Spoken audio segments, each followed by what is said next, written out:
Hello, how are you?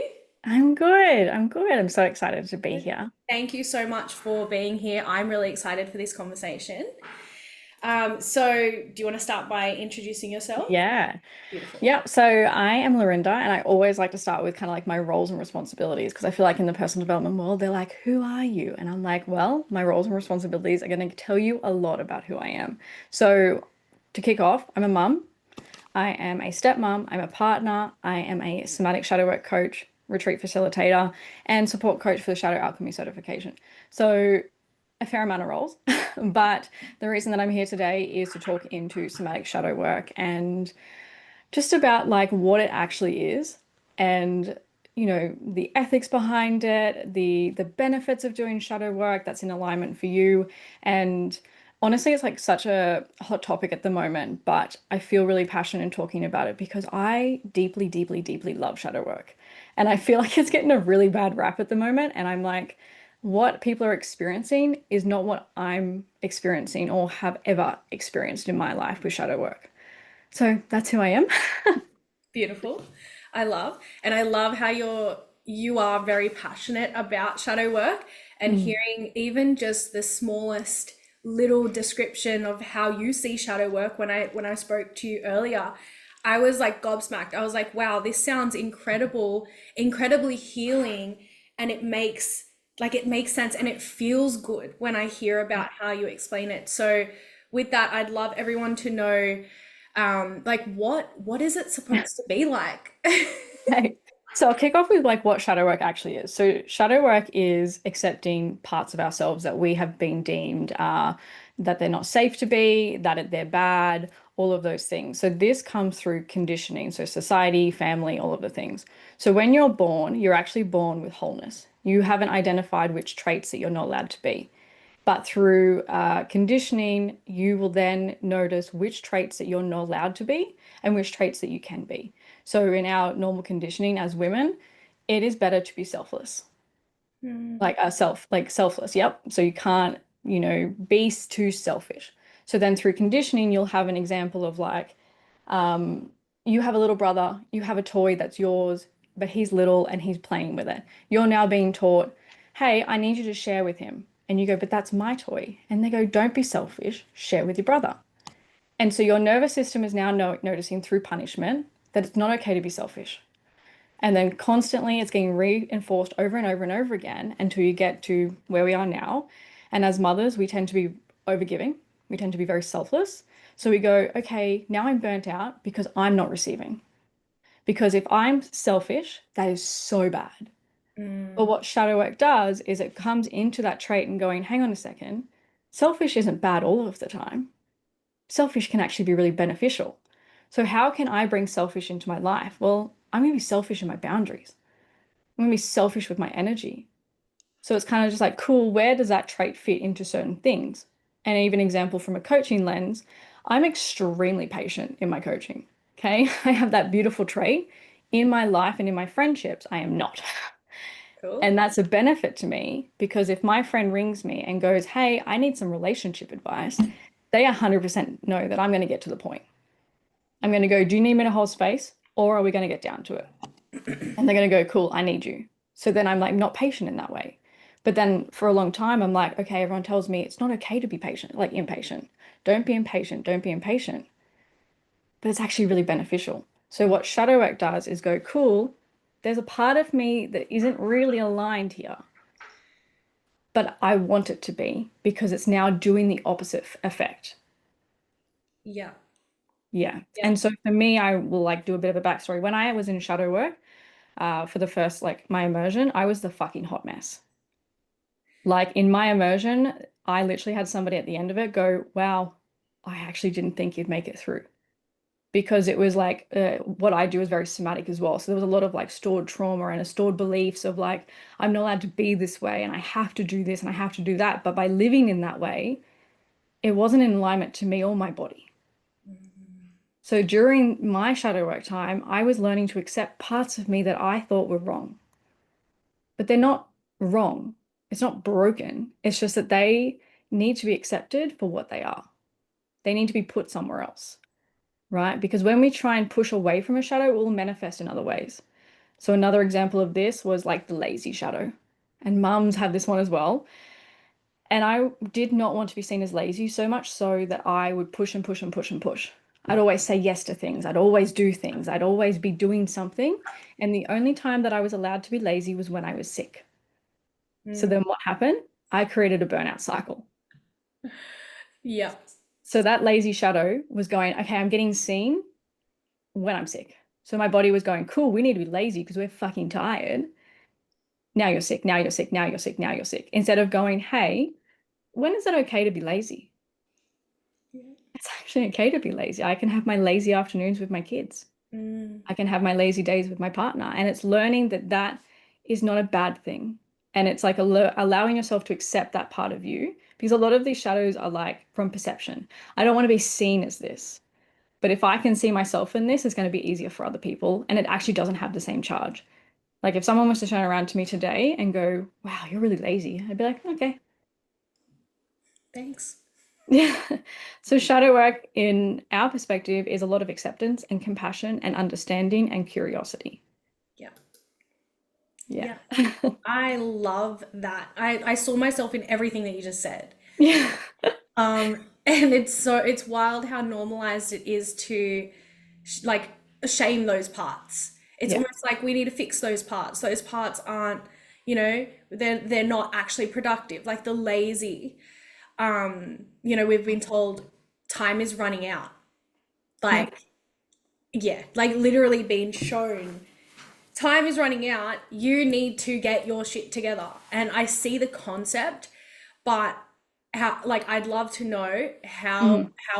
how many people does that actually work for? Because I know for me, I did the same thing, the burnout cycle, over Mhm. and over and over and over. And I've got IBD, Yeah. and that happened when I was young, 17. And it was so convenient how every time I wanted to get my life together, six Mhm. months in, I'm now in hospital. I've lost 20 kilos. I'm like deficient in everything, and I'm incredibly, incredibly sick. And it Yeah. wasn't until this pregnancy, now my second pregnancy, where I realized I need to get out of like not just the burnout cycle, but whatever is contributing to that. Yeah. And a lot of it has come from the same, like what you were saying, accepting that it is okay to be lazy. It is okay to rest. It is okay to do these things and be these things. This is who we are. Like it's human nature. And Yeah. instead of removing that from your life, because like you said, it will show up in other Mhm. ways, no matter what. Yeah. It's yeah, finding a healthy way to express it, which I Yeah. think that's the message that's now been kind of misconstrued, or like we've like swayed away from that core message, and it's more like how do we be better? How do we continue to do better, be better, audit, like change? And people are addicted to this cycle, and then again, it's another manifestation of the burnout cycle, which I'm seeing everywhere. Yeah. Even when you said something about people getting addicted to change, I would always question if you're so addicted to change, what are you avoiding by being? Yeah. Right? Because we have this growth, like a lot of people have a value of growth. So they have to keep doing, improving, and being like doing more. But Hmm. what happens if you were to stop? Because there's a shadow here as well. Yeah. What happens if you were to actually stop? What does that mean about you? Are you a failure? Are you lazy? Are you unproductive? So it's kind of like there's a duality here of like, yes, we want to grow, we want to heal, and we want to meet more depths of ourselves, but it shouldn't be at the detriment of ourselves. By doing this burnout cycle of being like, I have to do more, I have to grow. Well, what is it? What are you sacrificing? And also, what are you avoiding? So, for a long time, I was also the same. For me, I had this also pattern of doing a lot because the more space I had, the more time my body had to react Yeah. to past traumas. Yeah. An example of this was like when I met my partner, I actually worked 3 jobs. And then when we got together, he was like, you don't need to work 3 jobs anymore. You can work the one. But that one wasn't a lot of hours. So then I had a lot of space and time and I fell into a deep depression because my body was actually slowing down and going, you've ignored all of this for a really long time. Yeah. So it's kind of like by doing more, you could actually be doing the opposite effect of what you want. Exactly. Yep. Yeah. I came to that same realization, especially with being pregnant the first time. It shocked my entire system Yeah. because, and I was injured. I kept getting injured, so I couldn't even go to the gym, which was my biggest escape. Like business and the gym were the two avoidance, like places my avoidance could just thrive. And then yeah, it was a whole exactly what you were just saying with that cycle of burnout and then falling into that deep depression because I had to face a lot of things with my marriage too, where I actually wasn't happy, where I wasn't happy in my business. I had created a jail for myself essentially, and I didn't have the tools to properly like zoom out and navigate it. And the spaces that I would, look for to be a part of were, it was almost kind of like it was a breeding ground for the negative connotations Mhm. that I'd already been thinking. Yeah, and it just blew up. So this time around, I know that I've got a second chance, and I was able, thank God, I was able to kind of get myself out of everything and just be. Like for the first time in probably 6 years, I'm not learning from anyone in particular. Mhm. I'm not in any programs. I'm not in any like anything at all. And it was very scary at first. I almost took it back and I was like, oh my God, like I need to have a mentor. I was gonna like get credit cards to like try to compensate. And I was like, if I don't have a coach or a mentor, I am going to fail.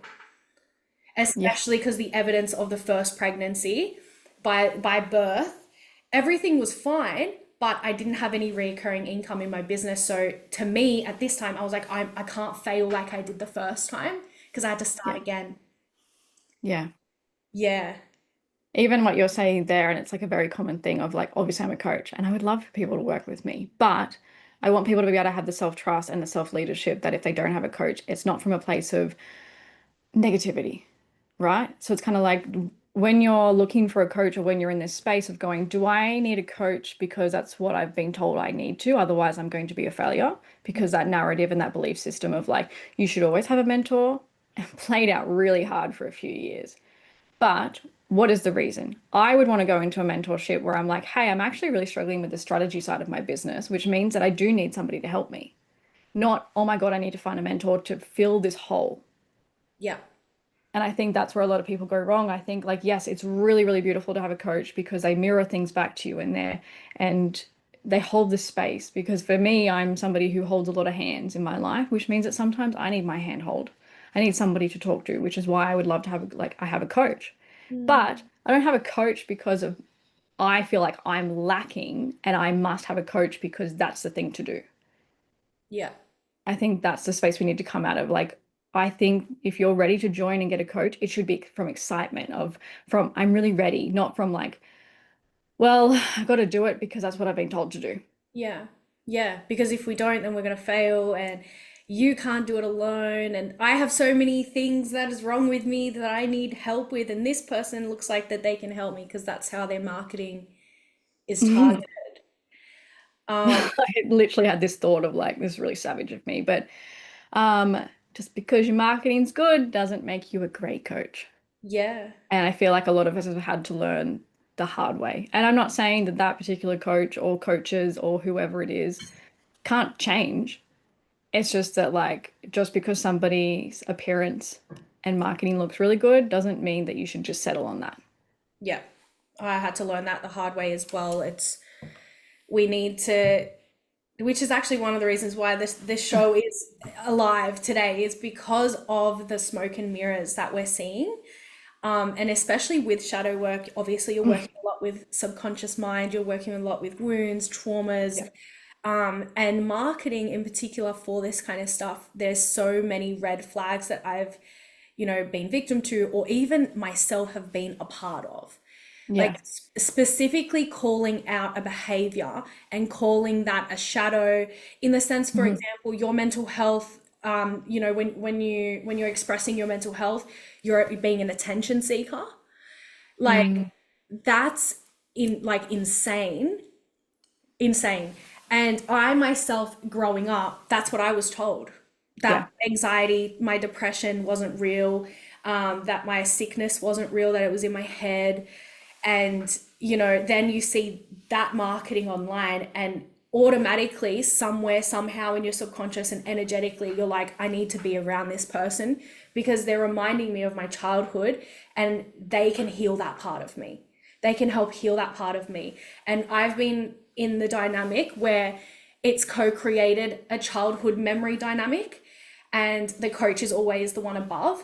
And for me, I'm very curious and I love to question, but I won't just bow down to authority. I love to question. And there was this toxic, like, you shut up, I am the coach, I know better. Why are you so, like, I'd be like demonized to ask questions for asking questions, sorry. And I found that this is actually happening a lot more than I realized. I thought it was normal because they're a coach. Yeah. They're a coach charging house deposit prices. Of Yeah. course, they'd know better than me. Okay. Well, I literally have this analogy for my kids, but it does work really well as a coach. So when you come to parenting, one, there's no fucking parenting book, really annoys me. But two, you have to remember it's like a soccer field. They are the soccer player. It is their life. The field is their life. You are the coach on the fucking sidelines, Mm, right?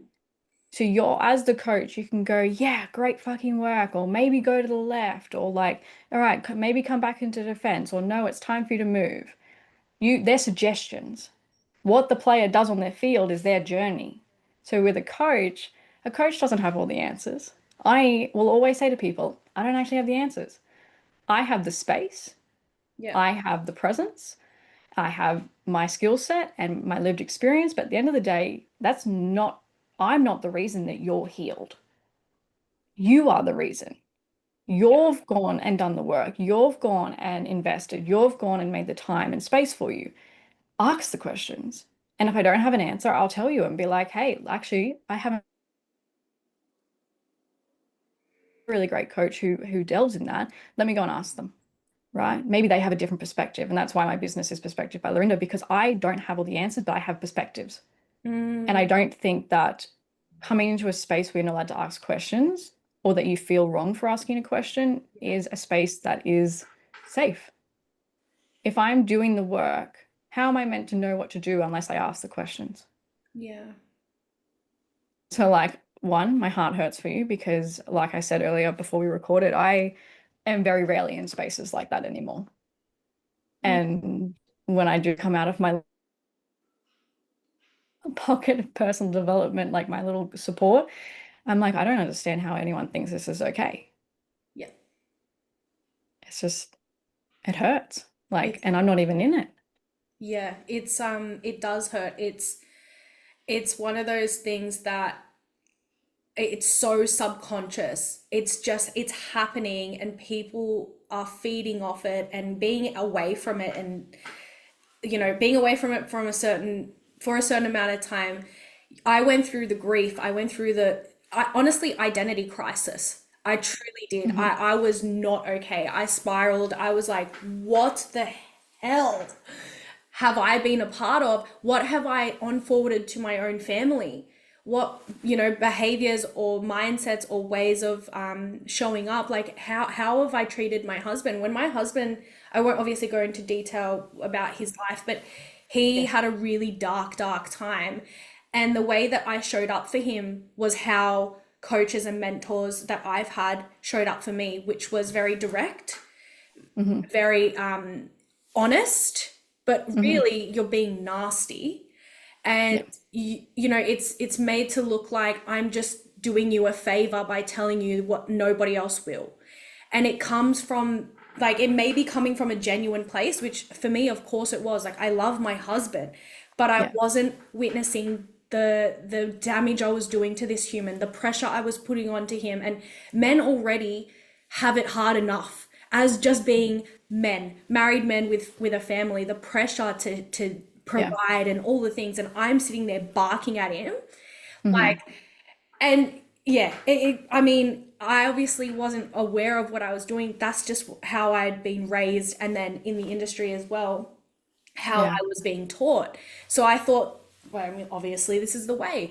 And I know that this is happening, like it's everyone. So whoever taught me was taught by someone who taught them, who then taught them, who then taught them. And it's this scary, like honestly, it reminds me of a monster that's Mm. eating away at people's confidence, their autonomy, and like their real raw human selves. Yeah. Yeah, well, first off, the ownership is a huge piece. Like for you to like take ownership of this is what I'm doing. And I think that's where a lot of us. And I know that like in 2 years' time, I'm going to look back on things for myself and go, yeah, it's maybe not the most ethical because we're always learning. And I think that's where it comes into play of like, I'm not better than anybody.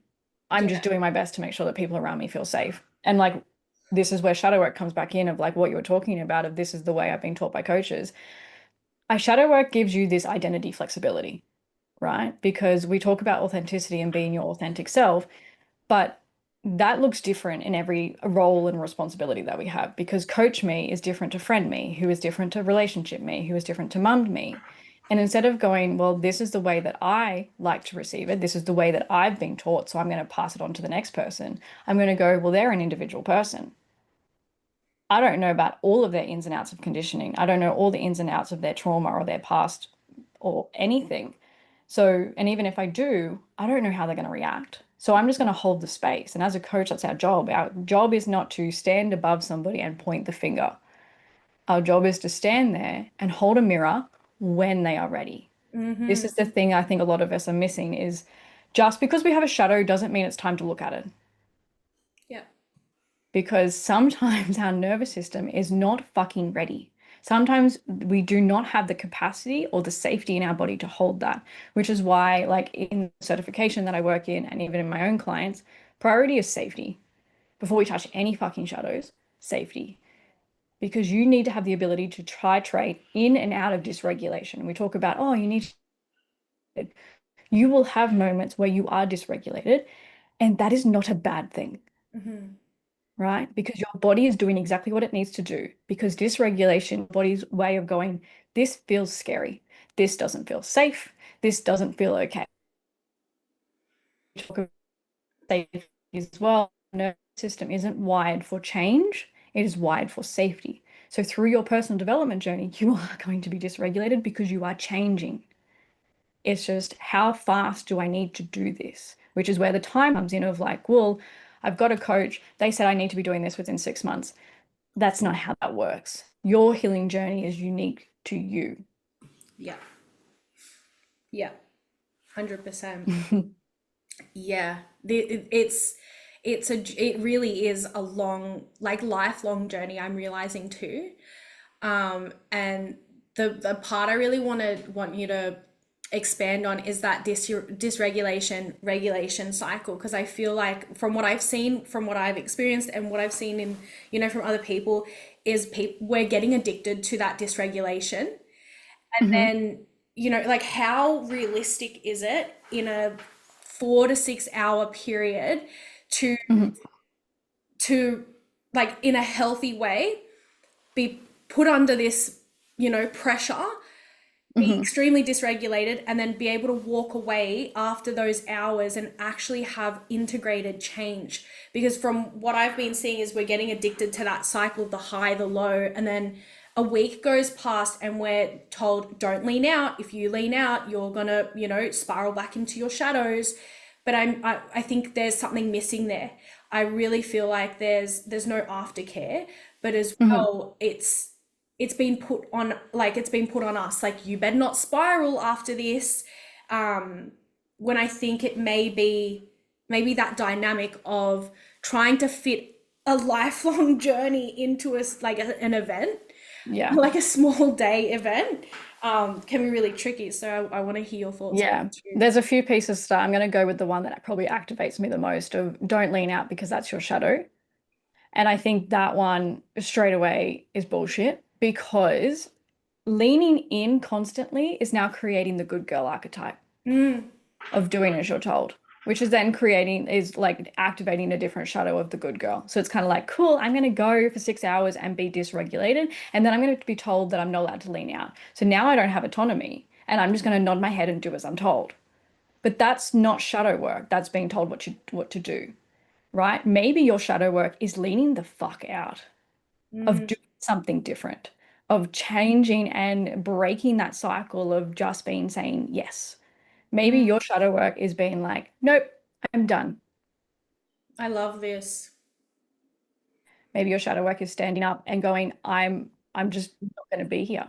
That is what shadow work is, going, what is true to me right now?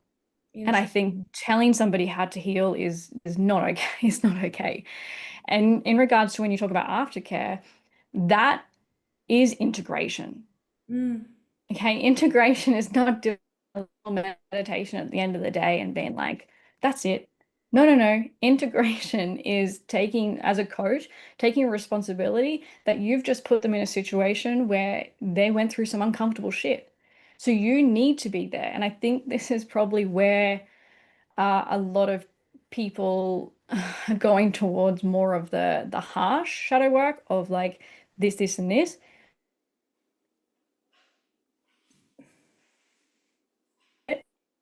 Hold your client. Sometimes you need to fucking handhold a client. They need more fucking support. Don't just tell them, yep, that's your shadow. You are responsible. You opened that wound with them. So therefore, you are responsible to holding their fucking hand if they need it. Integration could go for a few days. It could go for weeks. It could be 6 months down the track and someone messages you, go, hey, that from that event, I just got, like, I know it's six on. I'm feeling really activated because now I see it. Because you could go into a session for 6 hours and see things, but it's not until life actually happens where you go, wow, now I see how that's playing out. I will yeah. have people to me from a year's time going, oh, now I fucking get it. And I go, do you need to talk about it? I'm not going to charge you $500 to talk about it. Hmm. I'm going to go, hey, I'm a coach. I was there with you and I want to know. I want to know what's going on in your heart. I want to know what's activated you from that event. And so to give you like tangibles of like the pressure cooker, it's all individual because some people's nervous system capacities can hold a lot more than others. Yeah. People with neurodivergence will hold, like, it really depends. For me, I get dysregulated fairly quickly. You're neurodivergent too? Yeah, we love that. I love. So Yes. it's like as an individual, like you someone could sit in that for 6 hours and walk away okay. Somebody can sit that in that for 6 minutes and not be okay. So it's up to the facilitator to go, actually, this is not beneficial Mm, because they haven't learnt safety in holding the dysregulation because you do not want them to be re-traumatized. You do not want them to go into disassociation where they have to drag themselves back out. yep. Want to honor what their body is doing. Yeah. Yeah. Yeah, I've literally been in that position where I've disassociated and it's usually when I'm being called like called out in front of everyone. Hmm. And usually like it depends on the tone, but if I'm literally getting pointed at like unprovoked and then Mm. being told get out of your ego, like things like that, I literally go blank, and what happens to me is I become the good girl and I apologize, and I I don't even know what's taken over me, and I'm like shaking. And I felt like now that I can see that, I'm like, how is that growth? It felt like growth because by the end of the environment, at the end of the day, I felt a lot calmer. But is that actually really growth? Because then later on, like it just it always stayed there. I would always be like, that just doesn't feel right. But Mm. we're too afraid to speak up because whenever, and I do, trust me, I've got my finger up. I'm like, hey, like I just wanna understand this one thing. But every time I do that, I'd gain evidence that it wasn't the right, you're not allowed to do that because now Yeah. I'm the delinquent. I'm the person who doesn't like authority or whatever. So it just, yeah, I like hearing the way, because sorry, I'm going on a tangent. Your tangents are more than welcome. I've actually heard from a mutual friend of both of us Yeah. that you are incredibly safe. Like you know how to hold an incredibly safe environment. And when this person said this is kind of like at the very beginnings, I'd say like 4 to 5 maybe months ago, where I was like, I'm starting to like the waters are starting to run clear, and I'm like, I think something's up and I need to escape Mm, this dynamic or whatever. When she said that, I was so curious. I was like, I mm, love that. And I wonder what that like why you're getting that type of feedback, and what does that even look like? What does that feel like? Because all I know is being dysregulated and then feeling calm, and then being dysregulated and then having to gaslight myself and mindset my way out of hmm. feeling the way I do. Because that's all I've been taught. Yeah. Well, my heart is like, oh, that is honestly, if anyone could give me the best feedback, it was just to tell me that they were safe with me. And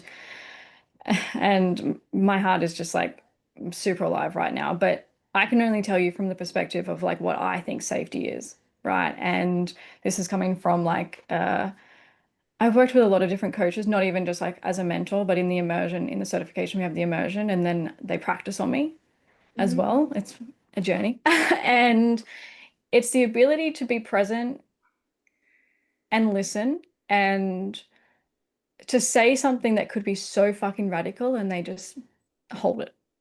You're Mm. not wrong.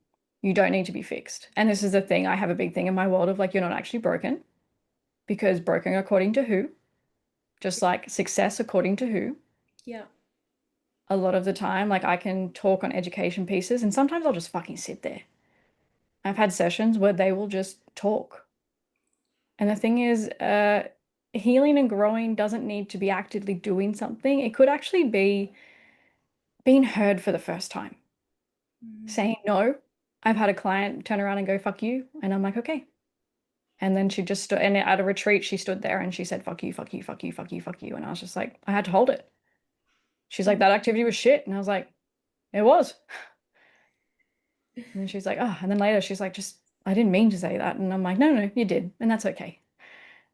You're allowed to be angry. You're allowed to be annoyed. You're allowed to have a self-sabotage pattern that once you want to pull your hair out because healing isn't about being fixed. It's about finding yourself.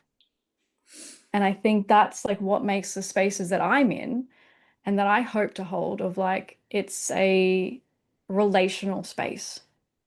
I can hold the frame. I can run the program, but we're now in relational spaces. Where I'm Mm. going to give you what I can, and that might be me shutting the fuck up sometimes. And you're going to take. You're allowed to take from me. You're allowed to take from me, and I'm not going to fucking upsell you. You're Yeah. allowed to sit there with me. You can spend your whole session just sitting there if that's what you need, especially for the ones who feel like they have to constantly prove themselves. And we were talking earlier about like the autonomy to say no. And I had this big moment, I think last year, where I told my coach no. I told her no, and she's like, are you sure? And I was just like, yep. And the good girl in me was like, but you need to say yes. But Mm. she honored my no. And then I started realizing that the people I surround myself with honor my no. So it's not that I'm now honoring my no, it's now that other people are, because I am a big believer in like what you give yourself to yourself is what you should expect others to as well. I was reflecting to my partner the other day. I'm like, we don't have drama in our life. I don't have drama with myself. I don't have drama in my life. I Mm. allow myself to receive, which means that when I give, it's from a place of like, I want to, not because I fucking should. And yeah, I think a big part of me is just like, I just don't understand this side of the world of like how coaches don't see that yet. You don't, as a coach, you don't have to be right. As a coach, you don't need to have all the answers. As a coach, you got to have more passion than just making fucking money. And I'm not saying you can't make money because this was a big topic a little while ago on my Instagram. You can make money. You can make as much fucking money as you want. But if you lose yourself in that and forget about the safety of your spaces, this is where we're going wrong. that to me is what a safe space is. It's like I'm fully fucking present in every session. Yeah. You literally made me cry. I don't know if you noticed. I was like, what's going on? Honestly, I felt somatically like the ability to just like properly breathe in that moment when you explained it. And it felt like I don't know how to explain it in a way that might make sense. It sounds so woo-woo, but it makes sense. It fully makes sense that that's what it's supposed to be like. It's supposed to come from love. And one of my biggest like realizations of how I was behaving in the past, in my business or just like how I was being taught and then spreading it, I realized that the biggest contributor to that and how I actually allowed that to leak out is because I was so disconnected from my emotions. I was actually disconnected from my heart. Mm, And when I finally woke up to that, now I have capacity to hold other people. Now I'm no longer looking at someone who's emotional and saying she's a victim, but mm, people are still doing it. And it's made me realize that that's really what it is. It's disconnection. You've lost yourself. And that breaks my heart because I used to be that person. yeah. And now I'm repairing the damage that's been done because I was disconnected from my heart, my spirit for so long. Mm, I can see the damage that's being done by other people, other coaches or whatever, and hold so much love for them. And I pray for them that they come back to themselves because mm, that side of, all this nuance with shadow work being so dark and direct and scary, and you need to, like so rigid, there's no love. Like genuinely, there's the core is not love. But how you explained it, that's why I started crying, is because that's the core. It's coming from love. And yeah. being able to look your client in the face and accept her raw expression and raw emotion is so incredible because that's what's being shamed. Your raw like because we dress it with boundaries. Like you can't talk to me like that because I have high standards, I have high boundaries. Like, you just it's like insane. Just Yeah. hearing the difference, and that's the type of woman I want to be. I want to Yeah. be able to, like my daughter, she's about to turn 2 soon. Like imagine I said to her, get up off the floor and grow up. Or I allow her to have her tantrum and I hold it because that's my responsibility as the authority. And Mm, I allow her to have that experience. yeah. I even think when you say that word, there's something there for me as well. It's like in the spaces that I'm in, whether I'm the client or the coach, there is an unspoken hierarchy, but I don't exacerbate it. Yeah. It's not that you must do as I say. It's not that I am better than you or I am more healed. It's I am holding the space. So therefore, this is my space, and there's things that I will and will not allow for the safety of the people that are in it. Yeah. It's like we talk about these authority pieces, and it's like, do you need to keep fucking talking about it? Yeah. Do you need to do that? Because I feel like the energy that you should bring as a leader would be like, I am the leader here, but I am here to guide you.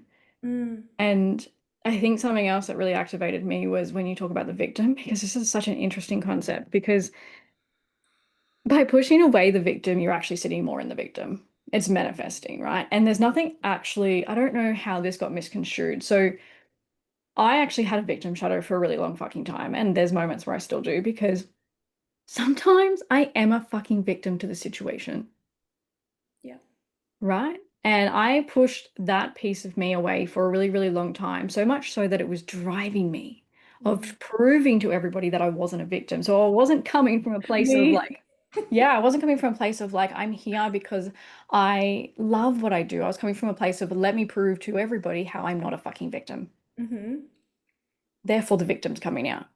And Mm-hmm. then I also think when we constantly talk about don't be a victim, you are taking away the pain that people need to fucking feel. Yes. It's not about not feeling the pain. It's not about not feeling the grief or not having a moment where you have a fucking tantrum. It's about how can I honor my body by experiencing what's here? Because your emotions are true to you in that moment. They might not make fucking sense, but they're true to you. And when somebody tells me, don't be a victim, I'm instantly get annoyed because I'm like, you don't even know what I'm fucking talking about, right? When I accepted that victim part of me, everything changed because I'm now not coming from a place of, let me show you, let me prove to you. I'm coming from a place of, yes, that happened. Yes, that was a shitty situation. Yes, all of these things are shit. I felt my emotions and I was true to my body. And then I moved on. Mm-hmm. Because this is the thing, your body is going to hold the trauma. We all fucking hear that, Yeah. right? It's one of those things where I'm like, back to basics. If you feel the emotion when you feel safe to feel it, it's not going to cling to you. Yeah. So by telling somebody, don't be a victim, you're kind of telling them to self-abandon themselves, Yes. right? Now I understand there's also a difference between playing the victim and being a victim. But everyone's an individual journey. I never sit there and turn around to somebody and go, don't be a victim. Because if someone's fucking saying that, it means that they're fucking going through something, Mm-hmm. right? It means that there's something here. Yes, I understand that you want to grow and you want to heal and you want to do all of these things, but you are allowed to be any part of you. And it's kind of going, well, is this part now serving me? Is this part actually needed right now? Is this part now fucking driving the bus that I need to get off? Okay? Because for a long time, by me not being in the victim, it allowed me to fucking sit in the victim for 10 years unconsciously. And my body held on to all of that shit. And then I went, fuck it. I am a victim. And my Yeah. body just went, "Ah." And guess what changed? In my friendships, in my relationships, fucking nothing Mm. when I finally accepted that part. The only thing that changed was the ability to look at myself and hold myself even more. No one made me feel bad. No one made me feel shame. They go, wow, it's really fucking powerful. And by sitting, having that moment where I'm in the victim, I come from more empowerment now. Yes. Yes, yes, yes, yes, yes. That part, like, or accepting the fact that maybe we just are a victim and having that period of grief and processing and not making it wrong and not feeling like time is running out and just allowing yourself to fucking be in it. I feel like without it, you're bypassing the very thing that's going to help you heal because Yeah. it's very easy to mindset your way out of an experience and say to yourself, okay, this happened, it was shit, I'm not a victim, move on. But if you haven't actually released what, like that manifestation inside the body, inside the mind, it's gonna stay there. And you can end up like me and Yeah. actually get autoimmune disease, or we can stop shaming a victim. And even if someone's playing the victim, like they clearly are going through something, like you said, let them play the fucking victim and let them get through it. And then they can actually wake up after. I feel like the constant calling it out, one, you don't always have the context, so it can come like it can actually be directed wrongly and cause more harm. But two, Mhm. you're helping the client bypass the very the literally the only thing, in my opinion, that actually helps someone heal, which is feeling it and letting themselves. Yeah, and this is the thing as well. There's so many like pathways here, but like I imagine I'm a very like image-based person in my head. So imagine like you've got this balloon and there's like a little, you've just blown a little bit into it because you're like, oh, that was a bit of a shitty situation. And so you're like, oh, I just need to feel that. But someone's going, well, why you're feeling the victim, victim, victim, victim. And it's now filling up the balloon with more belief of like, oh, okay, maybe I am playing the victim. And then that shadow is getting more and more charge. Yeah. And then it's kind of like it's actually bigger than what it needs to be instead of going, hey, are you feeling okay today? You're like, no, no, no. I just, I've just had a really big fight with my boyfriend and, this is what happened. And, he was having a bad day and he took it out on me. Okay, cool. What do you need right now? Oh, I just need a space to breathe. Cool. Now, if I was to take that again and go, okay, so what did you fucking do to make your boyfriend pissed off? Oh, how did you contribute? how did you contribute to that? Which I think is very helpful, but not always, and not in the moment. I also think it depends on the rapport with your client. If you've got a new client in and you go, how did you contribute to that? I think even the wording of that, it's kind of just like, cool, like, was anything else going on?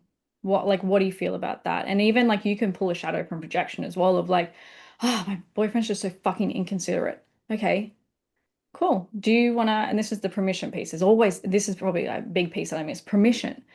Do you Mm, want to dive into that today or do you just want to feel? Because you can see your client coming in with charge. So you kind of go, cool, there's space for an emotional release here.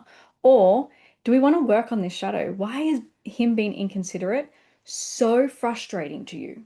You don't even have to talk about the fight itself. And this is where a lot of coaches go wrong as well, of like, we don't fucking work on the trauma. Everybody, we don't mm, go to the event. Even psychologists right now are not going to the event. We do not go to the event of the trauma because it can actually re-traumatize you, which is why psychologists don't do it. We don't talk about the actual trauma itself. We talk about the things around the trauma.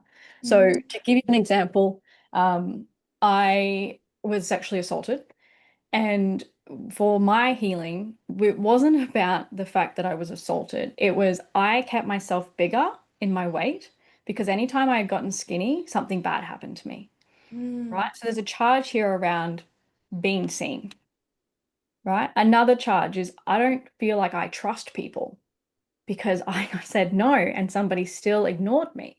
So then there's a mm, trust piece here, right? So it's kind of like, oh, actually, what's going to make my life easier? Let's work on this trust piece, right? Like, what's the charge around this? Oh, well, I feel like if I trust somebody and I actually love them, they're going to hurt me or they're going to abandon me. Cool, let's work on that fear of abandonment. So it's kind of just like, well, how can we work around the things that are really charged? And we don't touch the trauma, everybody. Do we heal? Like, I feel really healed around my sexual trauma. There's still things that come up, but it doesn't drive the bus anymore. And mhm, it's not because I worked on the event itself. It's mhm, because I worked on, oh, I can say no and it will be honored. I worked on, oh, I can take care of myself and my body and lose weight and be safe. mm. I can trust people. And if they do leave me, it's okay because I haven't abandoned myself. That's what we work on. That's what we're here to do. We're here to help people with life being easier, not to make it harder. I love that. And thank you for sharing such a vulnerable piece of your story as well.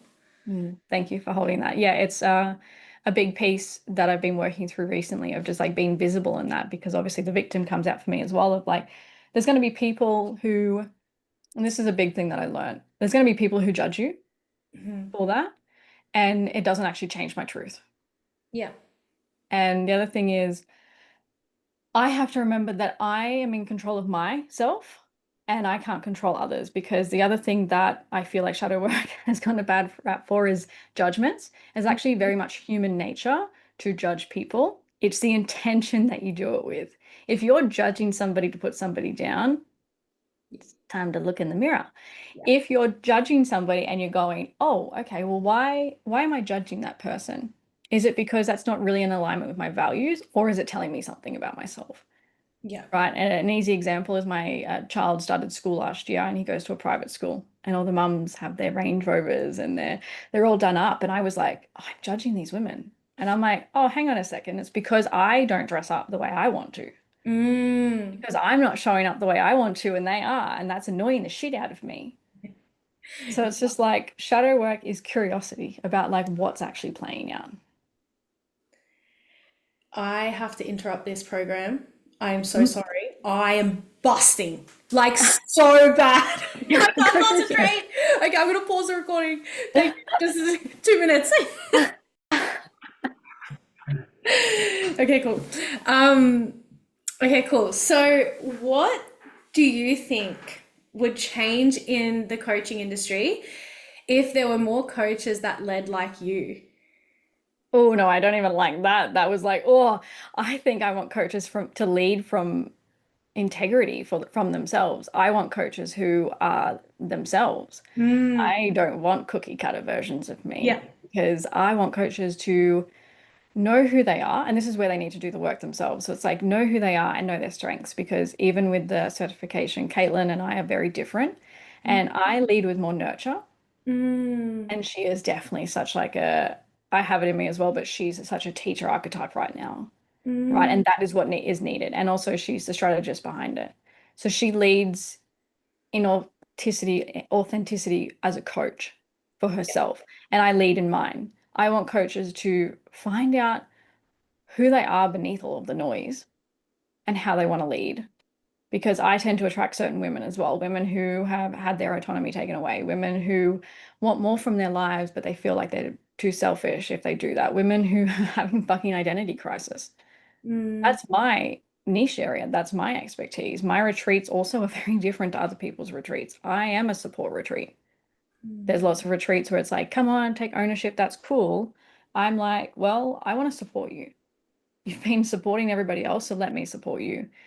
What would change? I think it would be a very different industry if people led with, I'm going to say even fucking 10% more integrity. mm. I think unfortunately, it is a very unregulated industry. And I think things will change over the next few years. It's the willingness to look at the person in front of you that needs to change. You need to understand that who is in front of you, you're responsible as well. Yeah, I think we need to lead with more integrity and more ownership. yeah, That's what we need to do. And if it was to change, I don't know. I feel like people wouldn't have these terrible experiences. And it's hard to know because I live in a reality where this is not my reality, where we don't have clients that are being re-traumatized, that we have coaches that come in and lead from integrity. And I work with these coaches and I see them regularly and I think I literally cry all the time because I'm just like, fuck, you're really leading with yourself. mm, People don't want coaches to just have a coach anymore. People want coaches who are real, who are going to mirror things back. And I feel like we've forgotten our humanness. mm-hmm. It's okay to have emotions. It's okay to fail. It's okay to succeed. It's okay to have a life that is truly aligned for you. And this is where shadow work comes in. It changes your view on the world, changes your relationships, it changes your life. And it's like, I just want coaches to know that they don't have to have all the answers and that our job is to teach our clients self-trust, autonomy, and choice. Mm, That is the biggest thing of like, we're here to not create a codependency with our clients. It's their life, not ours. My idea of success is so different from somebody else's. mm, And I'm not going to push my conditioning, well, unconsciously, maybe a little, but I'm going to take as much ownership as I can to know that that's not my life and it's their life. yeah. Yeah, that's important. I love as well how you prefaced you'll try your best not to push your conditioning because a lot of it is subconscious. Like we're all human, just walking around on this earth and not always aware of certain things, and we're always going to have our own bias and things like that. But I think your angle, like the way that you come at mentorship or shadow work, like I said earlier, it's coming from a core of love. Mm, And that's kind of why I wanted to ask that question, like, what would the space look like if they were leading more with love? And then, you mentioned integrity and you just want coaches to be authentically themselves. So then what would it then look like for coaches who are, so you're very nurturing, I'm the same. So then what about coaches that aren't like that and they're more straight shooter, more mhm. direct, more they're to the point? Because I know for me that's the type of coach I attract. I want to be told, but then as I've gone in my journey, I think maybe there's a part of me that wanted to like fasten the process and bypass a lot of the things. Mhm. And I'm realizing maybe I don't want that dynamic and maybe I need more Yeah. nurturing. But there are people out there like that. So Yeah. what would that look like? Okay, so this is where my biggest thing in my coaching is I'm a stepping stone, not the entire journey, which means that I will attract women who need this, who need nurturing. Mm, Where I have a best friend who I also podcast with, and she's a bit more of the sharpshooter, the more direct. It's because she's a different stepping stone. Mm. And it doesn't mean that she's in front or behind or whatever, because everyone's journey is different. But it's like in this chapter of your life, in this season, do you actually need somebody to be a little bit more of a sharpshooter? And you can be a sharpshooter and direct without being an asshole. But Yeah. it's kind of like, what do you need in this season? What do you need in your journey? What do you need for yourself? Sometimes we need a little bit more direct. Sometimes we need a little bit more of a hand holding. I've actually told a coach, hey, I'm actually not going to sign up with you for this reason. It's not just the journey I'm in. I'm taking care of so many other people. I don't want to be sitting here and being like, okay, let's just get straight to it. I actually do need space. It's okay to ask for space. But in another chapter of my life, it might be, hey, let's fucking get down to business. You now have the space you need. You now have processed a lot of things. So Mm. let's do it. Mm. So it's like, it's just once again, each client is so individual, each coach is so individual. And it's like, where are your strengths and your weaknesses? And how can you use that to the best of your ability for that particular client? Mm. And like, just because I'm nurturing can also come in the form of being direct. The other day I was direct with a client. She's like, fuck, I needed that. And I was like, perfect. That's what you need. And I think it's just coming from a place of like, what does the person in front of me need? Yeah. I don't know how we're missing that connection of going, I'm looking at you and I need to see you for where you are right now, not where you've been and not where you're going. Yeah. Who are you in this exact moment and what the fuck do you need from me right now? Mm. Yeah. I love that. It's it's so refreshing. Just like you said earlier, people don't just want coaches because we want coaches. We're starting to really like crave the reality, like raw, real people, um, and to actually feel supported, even if we are on one straight line and we're here for business, we're here to get a job done. There is still that element of I want to work with a human. I don't want to turn into a robot. I don't want to work with a robot. I want to be with a human and actually feel seen in who I actually am. So Yeah. with that, and to kind of wrap things up, I'd love to know for clients and just the general population, what would you Mhm. suggest that they look for when it comes to looking for a mentor or a coach in this kind of space? Yes, this is so interesting. One, what are you after? Are you after deep healing? Are you after to process things? Are you after business? Like I have a few different realms that I work in. So it's kind of like, cool, what am I actually after? Like, what is the goal that I'm here for? Is it that I actually, need to build a little bit more self-trust with me? Is it that I don't feel safe in my own body? Like, you need to understand what you need and not listen to the noise of what people are telling you that you need. Yeah. So kind of come back to your own intention of like, cool, where am I at right now? And then from there, looking for coaches. And like, this is all down to your own values. For me, I personally like a connection call because if I'm going Mhm. to be spending a lot of money and a lot of time with you and a lot of my energy, I want to know that we can like do this. We can have a bit of a dance.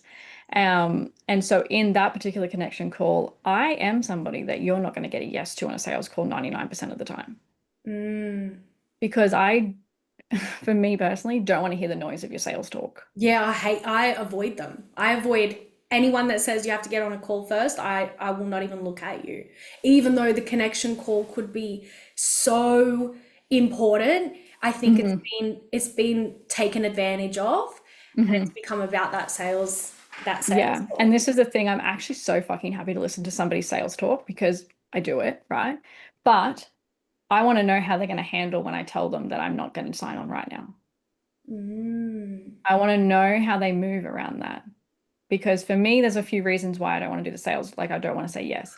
One, I got to get off this call and make sure that's the right thing because sometimes we can get really, really fucking excited and we're like, yeah, okay, this sounds really good. But I need to know that it's actually going to fit with my life. I'm a busy fucking person. Two, I want to talk to my partner about it. And I know a lot of people with sales go, but you're your own woman and, independence. And I'm like, yeah, I get that. But I'm in a relationship and one of our values is communication. Mm. And with that comes communicating the big decisions we're going to make. And I also am in a relationship where he does celebrate the things that I do. But I know that like it's not actually him making the decision, it's me. But I want to be able to bounce off that. Yeah. So I want to notice how they like dance with this, Mm. right? Because with Caitlin and the certification, when I signed up to the certification, I said, oh, this is how I'm feeling. She's like, okay, cool. You can talk to me later if you want. Totally up to you. It's your like thing. And I'm like, what the fuck? I get a choice. Thanks. And that's why a lot of my calls, like my connection calls, are that connection calls, not sales calls. Because if you don't want to come, that's okay. I'm not going to force you Yeah. on this fucking journey. So I want, like, it's just the ability to go, I need to think about it, like, and see how they move Mm, and see how you feel with the way they move. It's all an energy thing as well of just like, do I feel really good in this space? Is this something where we can create some safety? Because on that connection call, you might be a little dysregulated because you're like, oh, this is scary. Doesn't yeah. mean that it's always going to be scary, but it's kind of just like you got to like you got to trust your gut sometimes. Um, I also feel like connection calls, notice if you're not really talking and they're talking a lot. Mm, Because that's like a big thing for me. I want on my connection calls, I do hold a lot of space, right? I want to know the person that I'm going to be working with. And so the same instance on the other side, I'm going to tell the client so they know exactly who they're working with. All right. They know about my stuff. They know why I'm here to make sure that we're a right fit. So that would be one of them. The other thing is, what's another one? what about in your marketing? My marketing. Oh, okay. So this is like a funny gray area, right? Because obviously we have pain point marketing. Yeah. And like that can be really good for the fact of awareness because there's been many things that I'm like, oh, I didn't even fucking realize I was playing into that. Yeah. And I think it comes down to how often are the pain point marketing? How do you feel around the pain point marketing? Is it like I just said of like, oh, I didn't even fucking realize? Or is it, oh my fucking God, I'm so fucking broken? Mm, Right? It's those kind of things. And it's very hard with marketing because like it's all about the intention, right? And I can't tell everybody's intention, but if you constantly scroll on their fucking page and you feel like shit, get the fuck off their page. yeah. And I'm not coming from a place of a coach, I'm coming from a place of a human. You Yeah. don't need to be looking at that all day feeling like shit Yeah. because you can definitely be in a place where you feel like shit in your life and you go, actually, no, it's ready for change. So it's Mm, kind of like calling out the person, are you ready to be here with me? Or is it, are you going to keep fucking avoiding that? mm, But you see that narrative over and over and over again. And also in a place of like, the marketing puts them better than you because they don't avoid or they don't fucking do this or XYZ. But they don't talk about what they are fucking avoiding. yeah. Until years later, Yeah. and And then I use that think, as their selling point. yeah. And I think, especially with shadow work, there has to, like, for me, but this is all my perspective. But for me personally, if you're doing shadow work, I want to fucking know what you're going through Mm, as well. I don't need to know all the ins and out because that's your personal journey, but I want to know that, like, you're not coming from a place of, like, I am fully healed because I think that's full of shit. yeah. So it's I just fell like, for okay, that. I yeah, fell. I think it's just, is this the right coach for you with the way that you feel? Is your intention right? Do you have the ability to say no? Mm, And then watch how they move. So an example of this, and obviously never naming names, but I had somebody that I considered signing on with, and I was just like, oh, I just need a little bit more time to think about it. And like the pictures started coming in, like, this time wasted, blah, blah, blah. And I was like, oh, that kind of feels a bit ick. I get on Instagram the next day and they've made a whole story sequence about how I didn't say yes and how that can actually be detrimental to my business. wow. And I was just like, oh, so when somebody says no, there's a reaction. Yeah. And I actually think Yeah. from a business standpoint, I think that's pretty shit because I've had clients who have been following me for years, never reached out, never liked any of my shit, did a Mm, connection call, not really sure, and then later on in life, they signed on. yeah. So just because it's a no now doesn't mean it's always going to be a no. But from like a business perspective, why are you going to like shit on somebody straight away? Yeah. Yeah. So it's just my biggest advice. I was thinking about this question and I was just like, what are these fucking red flags? Because there's always duality to this. There's always duality. There's always different perspectives, but it's how you feel. Do you feel pressured to sign up? Or are you coming from a place of like, this is fucking scary, but I'm ready for it?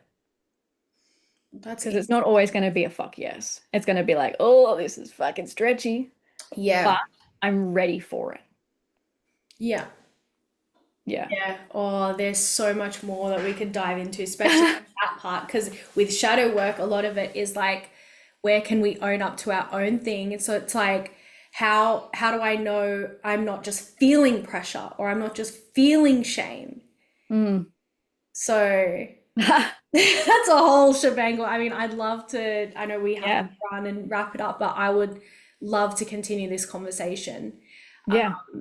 Because yeah, this is like detrimental and so much value for people who are new to self-development Yeah. or shadow work, but also people who have been seasoned like me, who have Yeah. learned certain things and now realizing, hang on a second, everything that we were supposed to learn is like it's all been warped and weird. So this conversation has been really helpful. Yeah. And I'm sure will be really healing and eye-opening for a lot of people. So I thank you so much. I appreciate your time. And I so agree with our mutual friend, which I'll tell you later. Because just how safe just your energy feels very safe, very Mm, nurturing. And I think for someone like me in my era where I'm at, like we need more people like you out there. So mm. I appreciate you so No, much. thank you. Thank you. Thank you. Ah, my heart. And it's always, that feedback is always so beautiful. But no, thank you for allowing me to share my perspective on it. And this work doesn't have to be scary or it doesn't have to be dark. It can actually be really supportive and accepting and nurturing. And doing this work, I have felt love, I have felt acceptance and compassion. And it really like pains me when I see people talk about shadow work in such a negative light. And I'm like, I don't know. Like there's definitely moments we go, oh, that really hurts. But it's like it doesn't always have to hurt. Mm, You don't always have to be dysregulated. You don't always have to be in deep, deep pain. And you also don't have to do it alone. yeah, So yeah, but thank you for me. you're welcome. Okay, cool. So do you want to tell the listeners where they can find you? Obviously, I'll have Yeah, it in you the guys show you guys can stalk me at Perspective by Lurinda. And then I have all of my like tags in there because I do different things. So, Perspective by Lurinda, I have one-to-one coaching and then I have my surrender retreat. And then I also work for the Shadow Alchemy certification. So, the link's in my thing as well.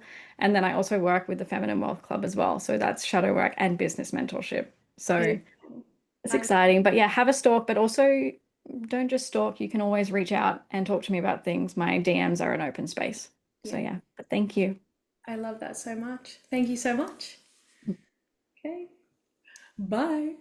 Bye.